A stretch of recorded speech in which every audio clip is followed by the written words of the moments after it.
Hello. It's my second live YouTube video. So we're still getting the hang of this. Thank you for joining me. And yeah, it's been quite a week, hasn't it? But it's Friday and we're here. Welcome to my home confinement during this coronavirus pandemic. I'm only half kidding because I'm half working. Because in the mornings, I've been working for Inside Edition, chasing stories here in Los Angeles that have to do with the coronavirus epidemic. And then I come right back here to my house and I stay here all night until I leave the next day for work.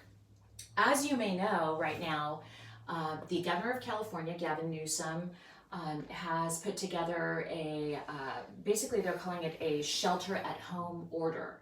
And so that means that unless you have a job that is, either in food service or in, your first responder, or you work at a restaurant, grocery store, construction, media, if you're not in one of those necessary occupations, then you're supposed to be staying home.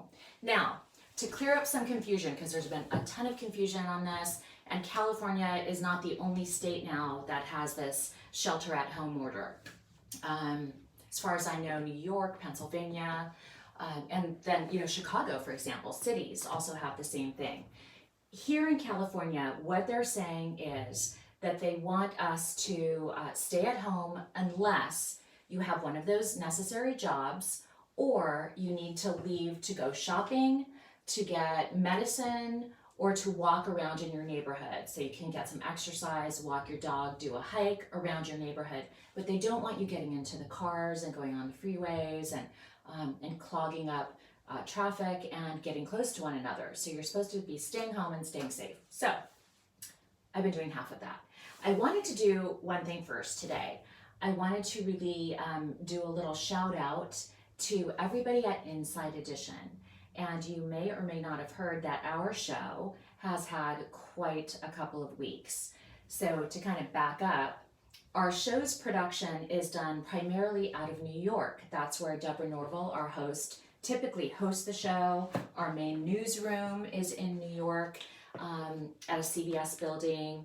And, most of the producers and story coordinators, my investigative unit, which includes my 3 producers and the story coordinators and my wonderful photojournalist on the investigative side, they're all in New York. I'm in LA, and in LA we have a smaller LA bureau in Culver City where maybe typically 20 people work, so it's really small. So a couple of weeks ago, 2 CBS employees tested positive for the coronavirus. And both of those employees were at the 2 different buildings that Inside Edition's in. So one was in the building where we have our newsroom, although it was on a different floor, and the other was across the street where we have our studio. So what they decided to do was close down. They evacuated both of those buildings. You may have seen this on Inside Edition because we did a story about our New York offices being evacuated. And they decided to then move production to our tiny little Los Angeles bureau. So here's a huge national show that's on every single night. And it's being basically put together by about 20 employees in Los Angeles. So the people that are running that Los Angeles bureau, Tony Coughlin, Nicole Ulrich Kumar, Carrie Maller, all the wonderful people that are editing and shooting, Eric Chin, they're all basically putting together a national 30-minute show with a skeleton crew. And the people that are in New York that can work have been moved to a satellite area to try to put together as much of the show as they can in New York. Some of our correspondents have been in and out, as some people have gone on pre-scheduled vacation time. So it's just been really difficult to put the show together. And I just wanted to send kudos out to the entire staff of Inside Edition for being able to pull this off the last 10 days, and specifically to the hardworking people at the Inside Edition LA Bureau because it's been really hard to do that. So I've been on the air every day this week, and I've been doing all these stories about the coronavirus epidemic, specifically here in Los Angeles. So what I wanted to do today was I wanted to ask you guys a couple things. First of all, do you have any questions about the pandemic? Do you have any concerns or anything that we can chat about today? A lot of people are freaking out. Do not freak out. Do not freak out. Just follow the instructions of your local government officials, and we're going to be fine. We are. But the first step is to just take a deep breath and turn on your TV and pay attention to the news and the instructions. But definitely, please don't freak out. Do what I do. Get stuff done around your house. Drink a little bit of wine. Watch Netflix. Spend time with your friends on FaceTime or Skype or Zoom, and just don't freak out. Honestly, there is food in the supply chain. You will get your toilet paper, people. I promise you. All right, so should I read some questions? Let's read some of this stuff. Oh my gosh, look at all these people watching. Oh my gosh, hi everybody. I'm gonna cry. This is the first time I've done this. Oh my gosh, this is so amazing. Thank you. Okay, so, all right, a lot of you are sending a lot of comments. First, okay, for example, somebody says, what is the root of the virus? Well, we know that it started in China, although to call it the Chinese virus is racist, so don't do that. It's called the coronavirus or COVID-19. It started in China. At first it was a virus that was spread animal to animal, then it went animal-human, and then it mutated to human. And it did this very rapidly, and that's why the doctors and scientists were so concerned about it. It was the fact that it was spreading so rapidly and it mutated quickly. Okay, let's see. Lisa, are you staying safe? Please stay safe, and how long will this last? You guys, that's a question everybody's been asking. How long will this last? Honestly, if somebody tells you that they know how long that it's gonna last, don't pay attention to them. Nobody knows how long this is gonna last. Here in Los Angeles, the stay-at-home order is through next month. But there's a really good possibility, you guys, that it's gonna last longer than that. And for those of you around the country that don't have that shelter in place or, shelter at home order, you're probably gonna get it soon. They are predicting, Gavin Newsom here in California predicted that if we didn't flatten the curve, 56% of Californians were going to contract the coronavirus. So that means we have to stay away from each other, and if we can make sure that we do that, follow instructions, wash your hands, all of that stuff, then we'll be able to get through this a little bit more rapidly. The biggest problem is that people on their own are still doing stupid things, right? You've seen the video of kids on the beaches in Florida and people still partying in bars in certain parts of the country. Just don't do that. You cannot do that right now. Because if you think you're invincible, and I know a lot of people do, especially young people, think about it this way. The people you love aren't invincible, and you can pass.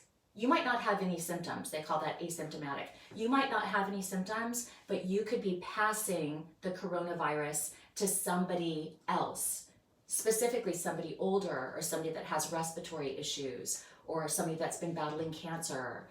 So you really can't do that. You can't do that. So just follow the instructions. Don't freak out. And like I said, imbibe if you need to or if you want to, and watch a lot of Netflix. It's gonna be fun. All right, so let's do some more questions. Wow, so many questions. Okay. Did you see law enforcement patrolling on the streets of Los Angeles today? Okay, that's a great question. So I went out this morning with our crew and we went to different parts of Los Angeles, places that are typically really crowded, right? Like the Walk of Fame in Hollywood, Farmers Market, the original Farmers Market in Hollywood. That was open in 1934 and it's still open this morning. So it's still open, which is amazing. So the issue, of course, is that you can't have a lot of people congregating there. So they remove the tables and chairs. So you can go and order food at Farmers Market, but then you have to take it out and leave. You can't stay there. We also visited Runyon Canyon. That's a really popular trail here in Los Angeles that a lot of people hike. And so I visited all those places with my crew, and in Pink's, famous Pink's hot dogs on Melrose Avenue, empty. There was nobody at those places. The very few people that we did see out on a sidewalk or up on a trail, they were keeping their distance, and they were doing really well, paying attention to the instructions. I did see a lot of law enforcement. So that's a good question. I did see a lot of law enforcement. I saw a lot of people that were in construction, that were truckers. It looked like they were part of the food chain. So I saw people going in and out of shopping, what looked like grocery store workers that had, aprons on. So a lot of people that looked like they were out and about doing legitimate work. We saw a lot of those people. I didn't see a lot of shenanigans. I didn't see any kids on skateboards or anybody on those little bird scooters. For the most part, people were doing a really good job. So good job, Los Angeles. Yeah, great question. And I did see a lot of cops, which is good, I think. Okay, let's see. Did you hear about the outbreak in Westchester County where I live? There's now a containment zone in New Rochelle. Yes, these are cropping out all over the place. Yes, we've heard about that. Let's see. Lisa, it seemed like Trump had plenty of time to prepare. Do you think he should have done more at the beginning in January? And if he did, would it be better by now? Yes. Next question. Let's see, our school is going to remain closed for the remainder of the school year. Again, this is going to be different from state to state, county to county. Make sure you listen to your local government officials. But if I had to guess, I would say that chances are school will probably remain closed for the rest of this school year. And I think a lot of summer school programs are also going to be canceled. You know what? And I think that's good.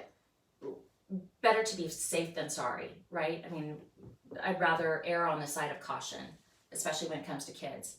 Let's see, why are people panicking? Should we blame the media for people panicking? No, don't blame the media for people panicking. I think that the media, and I've been watching CNN, MSNBC, NBC, ABC. I'm a news junkie. Obviously, I'm a journalist, but I also watch other journalists. And for the most part, the majority of the reporters and the anchors that I've seen have done an awesome job delivering really good information.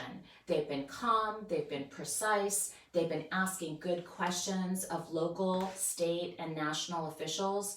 I would give the rest of the media a B, a solid B to B+. I have a problem with the way the federal government has handled this. I think the state governors have done a tremendous job.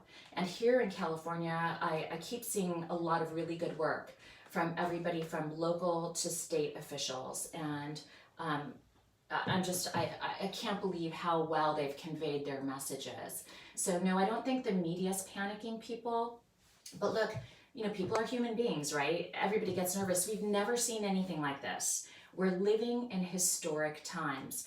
Remember, if you joined me for my first live video the other day, I suggested that you guys do some things like journaling, writing down your feelings for a couple reasons. First of all, it will help you emotionally feel better when you write your feelings down and transfer those thoughts to paper. And I think it would be really important for your kids and their kids' kids to have a record of this historic time. You are a citizen journalist. You have a phone. You have cameras. You have a pen and paper. You have a laptop. So you should be really being a journalist, in my opinion, and you can share some of this information with your kids someday. So continue to do that. And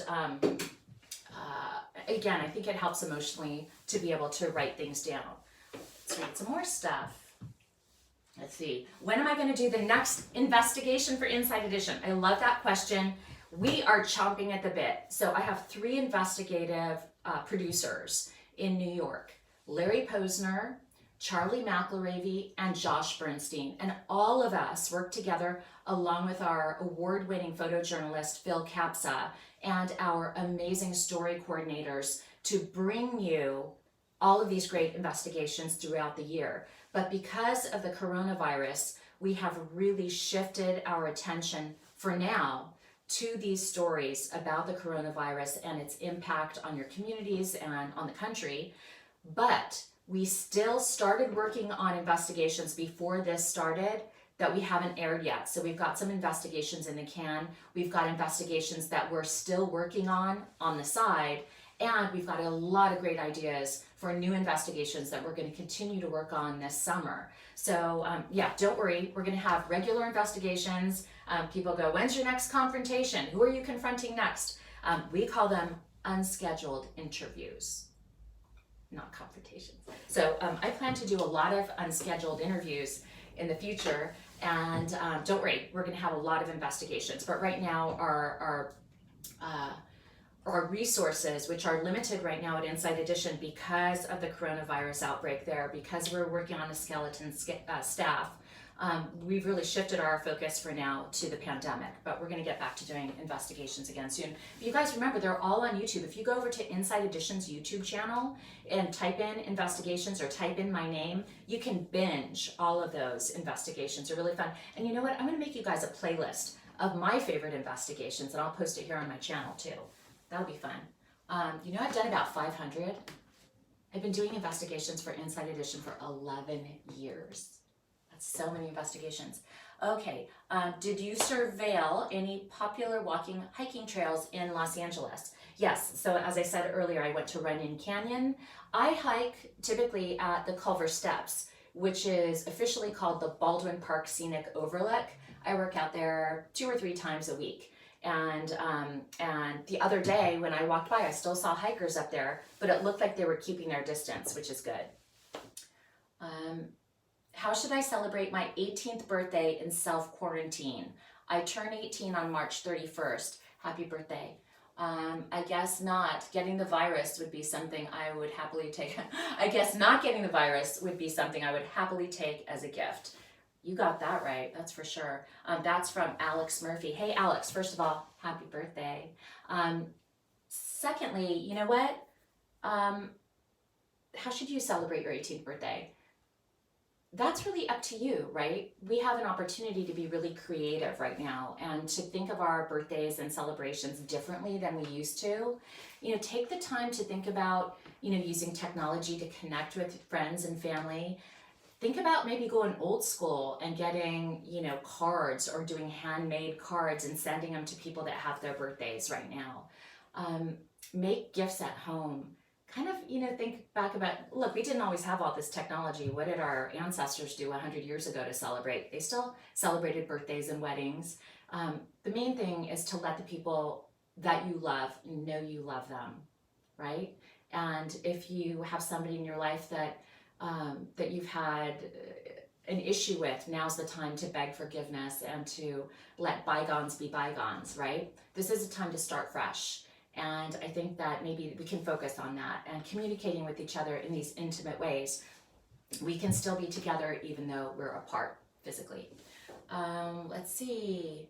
How can Inside Edition get so much content out on one day? Oh, you guys, that's so true. We shoot so many stories in order to get them on in one 30-minute show. We probably shoot hours and hours of content and edit them down into the stories that you see. And sometimes those stories are things we've been working on for days and even weeks. We have really talented investigative producers and general assignment producers. Our executive producer, Charles Lockman, is amazing, and he's been doing this show forever. And you guys, we're #1 thanks to you in terms of news and entertainment syndicated shows. Behind me, I don't know if you can see, we've got Emmy Award nominations, and we've got all these awards that our team has won through the years. So it takes a group of people. You might just see Deborah and me and Megan Alexander and Diane McInerney and Les Trent and Jim Murray and Stephen Fabian. You might just see us on camera, but there's a whole team of people, hundreds of people behind us that produce these shows for you every day. Let's see. Would it hurt the economy if they closed all the stores? Yes. Yes, our economy is going to take a brutal hit. Absolutely, yes. Do you think the U.S. will catch up with testing for the population like other countries? Well, we're really behind. So here's an example. South Korea and the United States found out about the coronavirus pandemic on the same day. South Korea shut that country down. They produced a ton of tests. They tested everybody, and they've been able to put a lid on that growth. We did not. It took us a lot longer to get the word out, for people to take it seriously. People at the top of our own federal government weren't taking it seriously. So yeah, it's going to take us a lot longer to shut this down. Do you have any more questions? Because I think I should be wrapping up pretty soon, although I don't have to wrap up. I think I can stay on as long as I want. Let's stay on a little bit longer. But send me your questions, because if I don't get to them now, I can send you answers later, because I'm going to go and read all your comments, and I'll try to send you as many answers as I can. These are great questions, by the way. Thank you for sending them all to me. So I wanted to have some fun because it is Friday. So to wrap this up, it's Flashback Friday, and I wanted to show you some really funny things. If you've been following me for a long time, you know that before I was an investigative reporter, I was a sportscaster, and before I was a sportscaster, I was a Rams cheerleader. Where's that ridiculous picture? Hello, blonde hair. And before I was a Rams cheerleader, I was an actress, and before I was an actress, I was a model. And I found some really funny things in my closet the other day. Ready?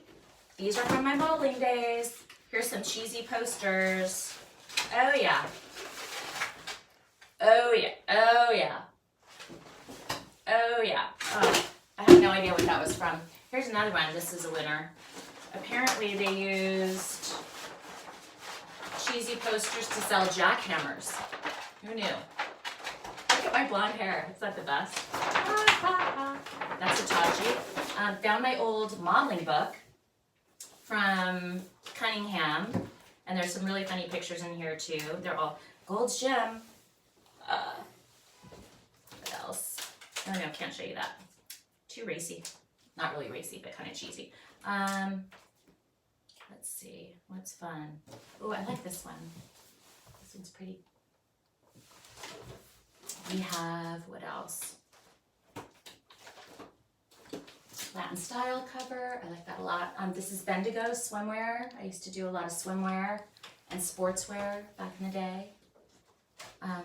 Here's one of my favorite throwbacks. This is way, way back. This is me eating bread on a balcony in Chicago. That's where I was born. Okay, so that's all fun. And then finally, what am I working on? What am I working on right now? I wanted to wrap this up with telling you that I've got a new website that I'm working on, and this is going to be up, close. The new LisaGuerrero.com is going to be up next month, and I'm going to have some amazing surprises on here. So we're working on this now. I'm working on my new book. My new book is going to be called Between a Jock and a Hard Place, and it's all about my career in sports and my transition to investigative journalism, and that's something I'm going to be writing this summer. I'm working on new songs. You guys know that I wrote a song called Everybody Loves a Comeback with Keith Burns. That's been climbing the charts in country music. And believe it or not, I'm going to be writing new songs for an animated film, a feature film. I'm going to be writing 5 songs for an animated film, and I'm playing one of the characters. So that's going to be amazing. And what else? And of course, I'm doing more Inside Edition stories. So make sure you watch Inside Edition tonight and every night. Please follow me everywhere. I'm on Twitter @4LisaGuerrero. I'm on Instagram @4LisaGuerrero. I'm on Facebook. I have a personal Facebook page and a Lisa Guerrero fan page. I'm on LinkedIn. And of course, I'm here on YouTube. So please subscribe and make sure that you get the little alerts so that you'll know, because I'm going to do one of these live chats every couple of days from here on out through the pandemic. So continue to send me your questions, because I'm gonna answer a ton of these questions. And again, just remember to keep your chin up, be brave, be calm. We're gonna get through this together, and make sure that you reach out to somebody else. If you're feeling depressed or isolated, I'm on your side. I'm with you. And reach out to me, reach out to other people in your life, but don't actually touch them. Just reach out metaphorically. Have a glass of wine if you're 21 and older.